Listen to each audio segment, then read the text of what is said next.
For anyone that says, no, you shouldn't use it because it causes heart attacks, I challenge, just like you challenge the orthopedic surgeon, show me the studies, show me the literature that shows that it's harmful. Show me the studies where it increases the risk of heart attacks. Show me a randomized controlled trial, an outcome study. And they can't because there aren't any, and because testosterone does just the opposite.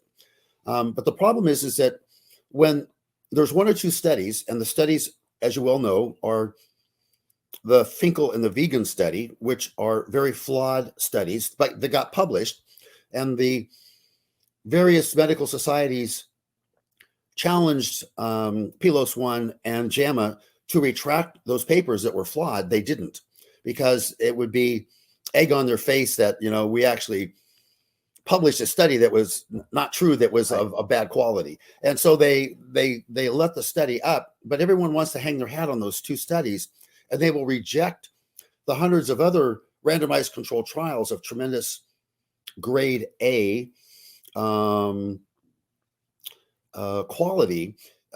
They reject it based on those two studies. And of course, as you well know, the orthopedic surgeon and the cardiologist and the other doctors will reject it because of their confirmation bias. What confirmation bias is, it's not what we were taught or trained to do. Our brain says, no, we shouldn't do it because of the Finkel and vegan study that showed that it was harmful.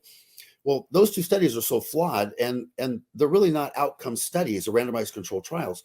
There's just purely retrospective analysis of an insurance database showing that patients that took testosterone had a higher risk of heart attacks.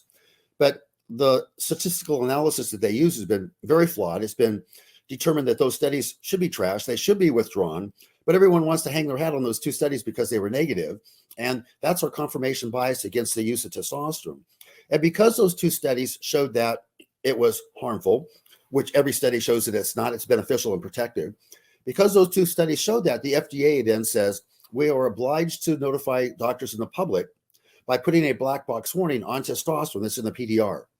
So the doctors will read the PDR and says, oh, it causes heart attacks and strokes, whereas there's no good randomized controlled trial that supports that. And all the studies show that it does just the opposite, which is what's so challenging in prescribing testosterone.